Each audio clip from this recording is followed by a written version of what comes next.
Hello everyone, welcome to Sindhu classes for quiz. इस video में हम 10 क्वेश्चन का एक छोटा सा क्विज डिस्कस करेंगे। तो चलिए क्विज को शुरू करते हैं।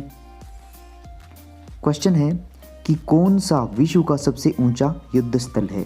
तो 4 ऑप्शन आपको दिए गए हैं। तो देखिए, चारों में अगर हम देखें तो कारगिल में 1999 का युद्ध हुआ था, लेकिन इससे भी पहले और इससे भी ऊंचाई पर सियाचिन ग्लेशियर है, जहां पर एक छोटी सी मुठभेड़ हुई थी। एक्चुअली सियाचिन को 1984 में पाकिस्तान ने कब्जा लिया था, तो भारत ने सियाचिन को फिर से प्राप्त करने के लिए एक ऑपरेशन चलाया था 13 अप्रैल के दिन 1984 को, जिसको कहते हैं ऑपरेशन मेघदूत। ऑपरेशन मेघदूत को लीड किया था प्रेमनाथ हूण ने, और हमने फिर सियाचिन को वापस हासिल किया था। तो इसी कारण ये सबसे ऊंचा युद्ध स्थल माना जाता है, और इसी कारण हम 13 अप्रैल को सियाचिन दिवस भी मनाते हैं। 13 अप्रैल को हम हर वर्ष सियाचिन दिवस इसी उपलक्ष्य में मनाते हैं। तो ये आपको ध्यान रखना है। आगे बढ़ते हैं। एलोरा का कैलाश मंदिर किसके द्वारा बनवाया गया है। तो एलोरा में कैलाश मंदिर, 4 ऑप्शन आपको दिए गए हैं, बताइए। तो देखिए, इसका राइट आंसर हो जाएगा ऑप्शन सी, कृष्ण प्रथम। और ये चारों ही राजा एक्चुअली राष्ट्रकूट वंश के हैं। तो राष्ट्रकूट के कृष्ण प्रथम ने एलोरा का कैलाश मंदिर बनवाया था, और राष्ट्रकूट वंश की जो राजधानी है वो मान्यखेत रही थी, मान्यखेत। और राष्ट्रकूटों की अगर राजभाषा की बात की जाए तो वो थी कन्नड़। कन्नड़ राजभाषा राष्ट्रकूट वंश की थी। हिंडनबर्ग लाइन किन 2 देशों के बीच अंतर्राष्ट्रीय सीमा है, सोचिए। तो इसका सही आंसर होगा ऑप्शन सी, पोलैंड और Germany. Hindenburg line world war 2 के दौरान पोलैंड और जर्मनी के बीच अस्तित्व में आई, और वहीं पोलैंड और जर्मनी के बीच एक और सीमा रेखा भी आपको बताई थी, ओडरनीशे लाइन। ये 2 नदियों के नाम हैं, इन्हीं के आधार पर ये सीमा रेखा है। वहीं हम देखें, जर्मनी ने फ्रांस के साथ भी कॉन्फ्लिक्ट की थी, तो फ्रांस के साथ इनकी एक लाइन है जिसको बोलते हैं सिगफ्रेड लाइन। सिगफ्राइड लाइन भी एक सीमा रेखा है जर्मनी और फ्रांस के बीच। ये भी वर्ल्ड वॉर 2 के दौरान अस्तित्व में आई थी। चलिए आगे बढ़ते हैं। विदेशिया लोक नृत्य का संबंध किस राज्य से है, सोचें। तो विदेशिया जो लोक नृत्य है वो बिहार का लोक नृत्य है। बिहार में और भी कई नृत्य होते हैं, जैसे जट जटीन एग्ज़ाम में काफ़ी पूछा जाता है। फगुआ, फगुआ बिहार और झारखंड दोनों में ही होता है। इसके अलावा बारिश की ऋतु के लिए एक डांस होता है झिंझियन। झिंझियन डांस भी बरसात के लिए बिहार में किया जाता है। अगला क्वेश्चन देखिए। पादप कोशिका में प्रासरण के द्वारा जल की हानि होती है, तो कोशिका झिल्ली सहित आंतरिक पदार्थ संकुचित होता है। तो इस घटना को क्या कहते हैं। तो देखिए, सबसे पहले आपको पता होना चाहिए कि प्रासरण क्या होता है। प्रासरण यानी कि ओस्मोसिस, और विसरण यानी कि डिफ्यूजन, विसरण। देखिए, जब कोई कोशिका होती है, उस कोशिका में जब गैसों का आदान प्रदान होता है तो उसको विसरण कहते हैं। और जब इस कोशिका में जल का आदान प्रदान होता है, यानी कि जब कोशिका के अंदर पानी जाता है, पानी कम होता है तो पानी अंदर चला जाता है कोशिका के, और पानी ज़्यादा होता है तो कोशिका से बाहर निकल जाता है। तो इस क्रिया को कहते हैं प्रासरण। समझ गए प्रासरण।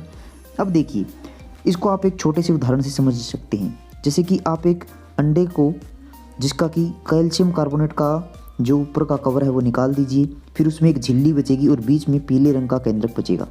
इसको पानी में रखिए, तो जो पानी होगा आपका वो सादा पानी होना चाहिए। तो आप देखेंगे तो कुछ टाइम बाद ये पानी इस कोशिका के अंदर चला जाएगा, और ये कोशिका फूल जाएगी, मोटी हो जाएगी।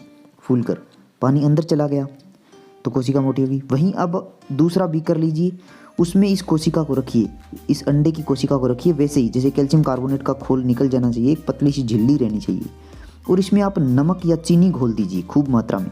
इससे क्या होगा, ये सॉल्यूशन काफ़ी सांद्रित हो जाएगा, सांद्रित यानी कि कंसंट्रेटेड हो जाएगा।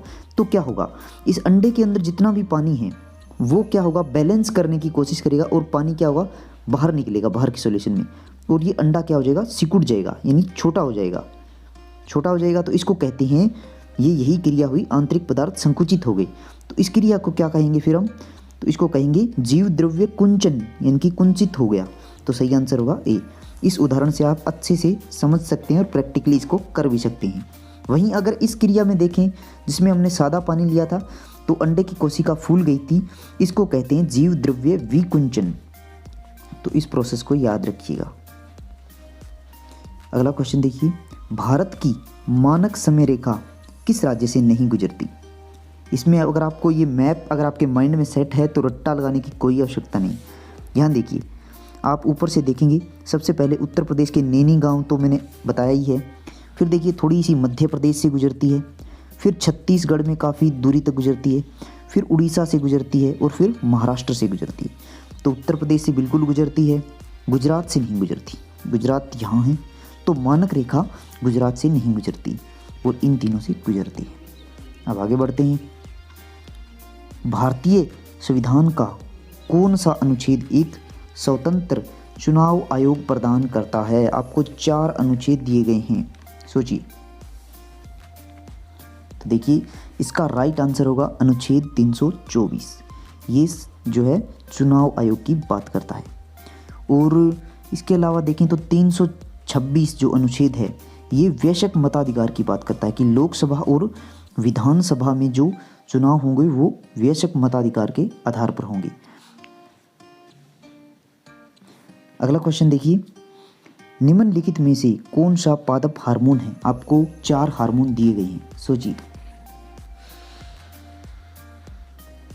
देखिए इसमें इंसुलिन, ये तो मानव हार्मोन है। आपको पता ही होना चाहिए कि इंसुलिन जो है वो मधुमेह के रोगी जो होते हैं उनमें इंसुलिन नहीं निकलता, इस कारण उनमें मधुमेह पाया जाता है और ये अग्नाशय द्वारा निकाला जाता है, अग्नाशय द्वारा।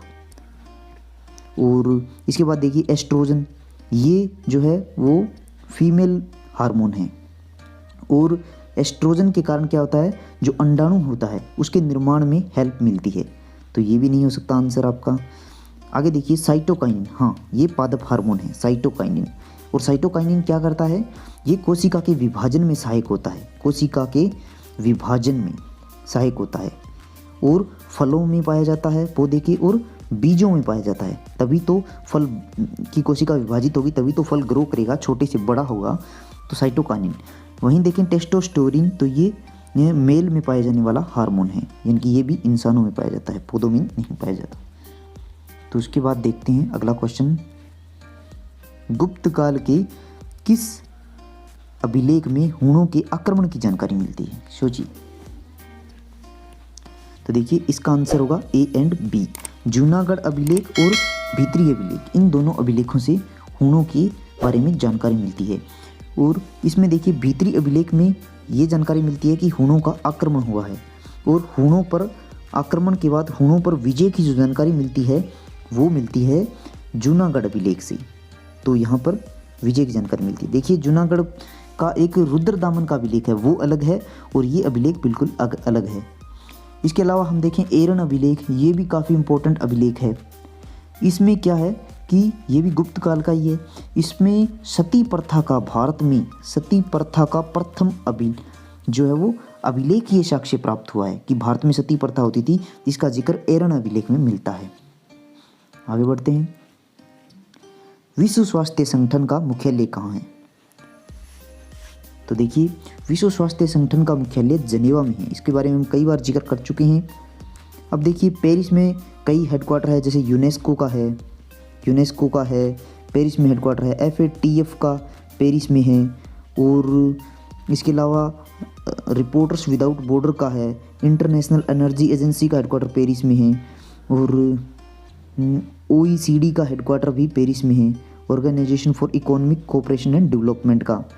और लंदन में भी कई हेडक्वार्टर हैं, जैसे कि IMO का हेडक्वार्टर है, इंटरनेशनल मैरीटाइम ऑर्गेनाइजेशन का हेडक्वार्टर लंदन में है और WSF का हेडक्वार्टर लंदन में है, क्योंकि वर्ल्ड स्क्वैश फेडरेशन इसको बोलते हैं इसलिए WSF लिख दिया मैंने। तो ITF इंटरनेशनल टेनिस फेडरेशन का हेडक्वार्टर लंदन में है। जनेवा में तो बहुत सारे हेडक्वार्टर हैं, मैंने आपको काफ़ी रिपीट कर दिए हैं। World Intellectual Property Organisation WMO का हेडक्वार्टर इनकी वर्ल्ड मेट्रोलॉजिकल ऑर्गेनाइजेशन का हेडक्वार्टर जिनेवा में है। इंटरनेशनल लेबर ऑर्गेनाइजेशन का हेडक्वार्टर जिनेवा में है। United Nations High Commissioner for Refugee का हेडक्वार्टर जिनेवा में है। तो बहुत सारे हैं। यूनाइटेड का हेडक्वार्टर जिनेवा में है। वाशिंगटन डीसी में देखें तो हम IMF का हेडक्वार्टर है और वर्ल्ड बैंक का हेडक्वार्टर भी वाशिंगटन डीसी में है। इसी के साथ ये क्विज समाप्त होता है। वीडियो आपको कैसा लगा कमेंट बॉक्स में ज़रूर अपना रिस्पॉन्स दीजिएगा। जय हिंद।